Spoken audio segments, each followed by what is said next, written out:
Both of her sons are in prison. This woman believes that the lack of a present father and also her marrying a man who she admits wasn't a strong man because he married a single mother with 3 kids that weren't his, contributed to her sons lacking direction and ending up in prison. Drink the coffee, it'll make you feel better.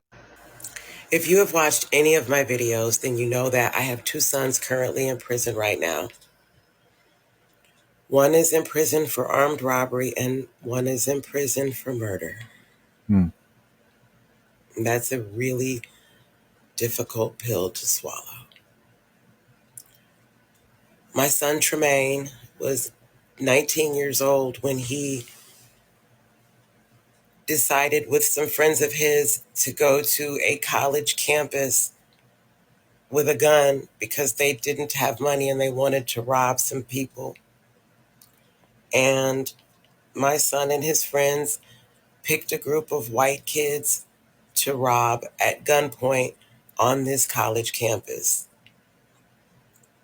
One of the white boys in the group that was being robbed was defiant.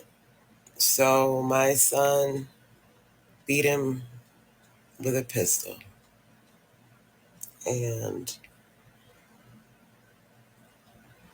I didn't know all of this at the time. I'm telling you a story that I know now. At the time, I didn't know this. And I was a waitress and I went home one night, and on my way home from work, my ex-husband called me and he said, "Do not watch the news when you get home. Call me," or at least that's what the message said. "Do not watch the news when you get off. Call me." And I was scared to death. And when I called him, I said, "Is my son dead?" Because that's what I thought. I thought that, maybe the news had covered it, that one of them was dead and he didn't want me to see it on the news. But that wasn't it. It was that they had pictures of, or video camera footage after the robbery of my son and his friends in some vehicles going different places with the stolen credit cards that they had, and that they're using them, to make purchases.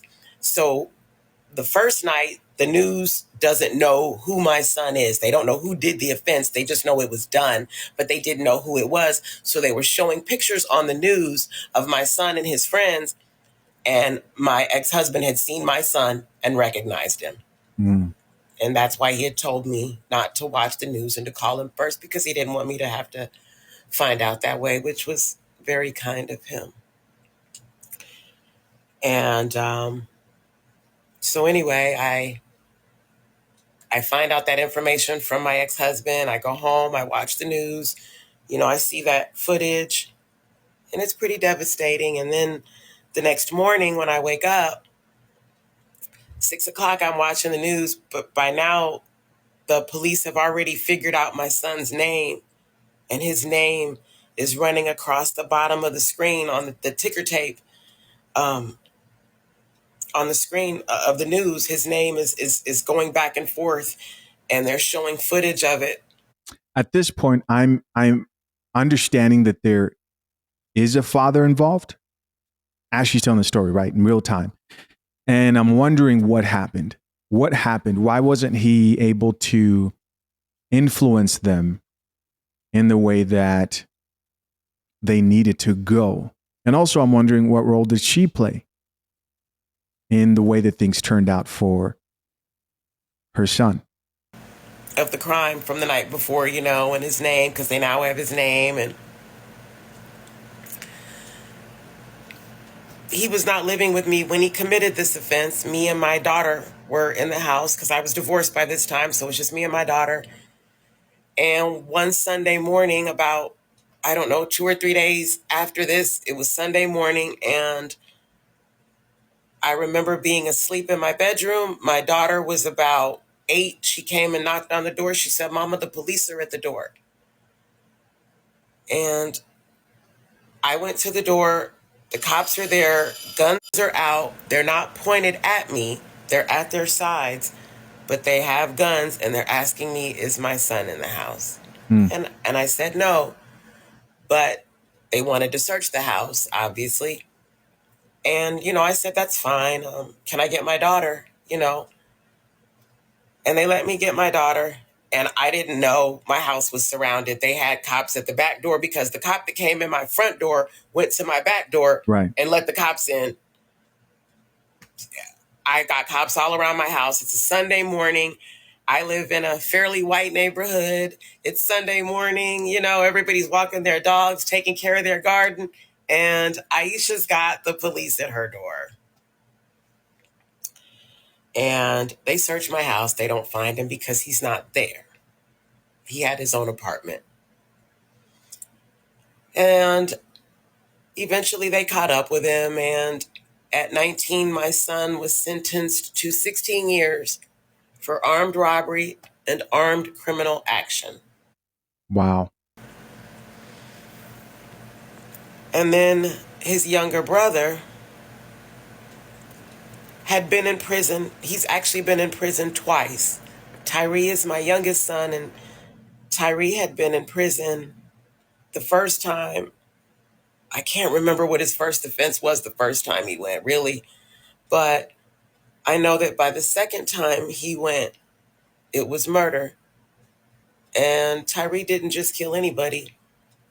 Tyree killed his brother's best friend. So Mercy. Yeah, I can see the disturbing reality of realizing, and I can see it on her. Because it's one thing if you have one son, somebody may be able to sit there and within themselves rationalize and say, that's him. He decided to live that life. Yes, he can blame whoever he wants. But at the end of the day, that's one isolated incident. But to produce a second son who also ends up in prison shows that they're not just personal decisions there at play, but also environmental influences, parenting, lack of father, or in this instant, maybe lack of biological father. If she was a single mother, we're going to listen to more. Let's keep listening. the brother that I just told you about that did the armed robbery, my youngest son killed that child's best friend. His name was Montez. Montez had spent the night at my house. I knew this little boy. I knew his mother. That's crazy. His mother was a single mother. She was a stripper. She was also a thief, and she had gotten caught stealing, and she was in prison when my son murdered hers.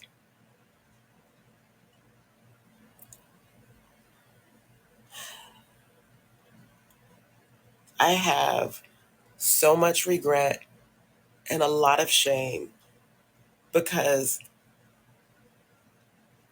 I know damn well that a lot of the influences I had in my children's lives led to where they were. My own son told me, the one that Tremaine is his name, Tremaine is in jail for the armed robbery offense. And he told me, Mom, I couldn't be no. That's the one thing that you used to talk so bad about were dudes that you thought were big dudes. Wow. That's coffee. Drink the coffee, it'll make you feel better. She sounds like she's realized the role that she played directly, telling her sons never to be a ninja.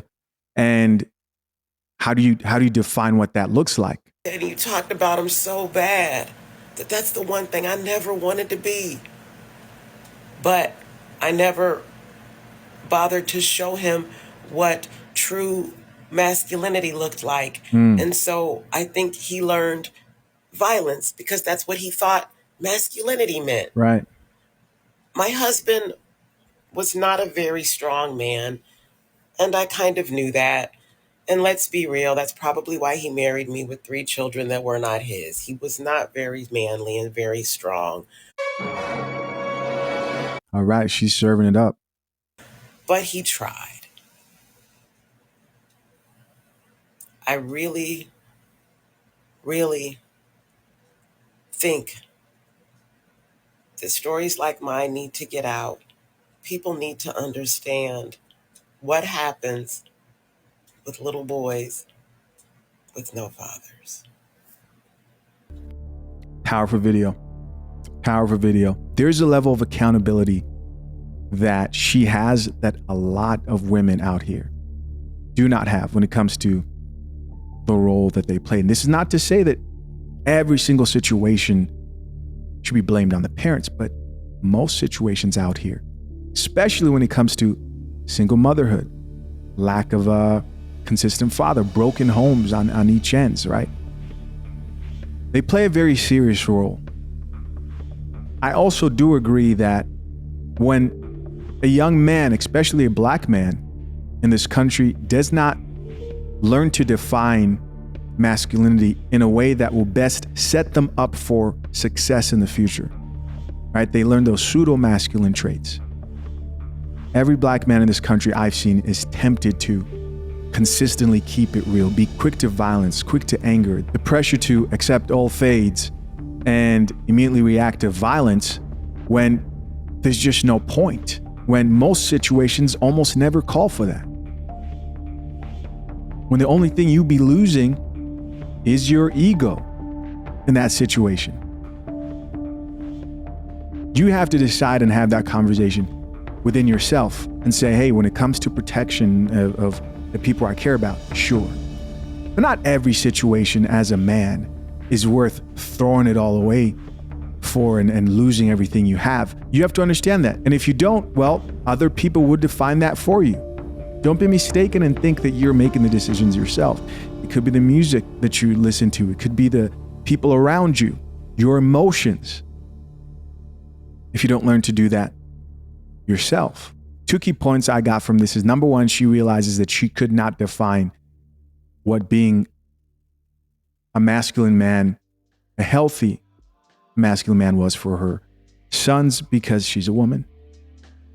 And as much as society likes to lie to women and say you can do all things, including raise up men, it's a lie. And number two, she picked a man who while she appreciated him, didn't really respect. And if she didn't really respect him, neither did her sons. Listen, as always, I'm curious to know, what do you guys think? Leave your comments down below. I appreciate you as always for checking out yet another episode of The Coffee Pod. Till next time, I'm out. Peace.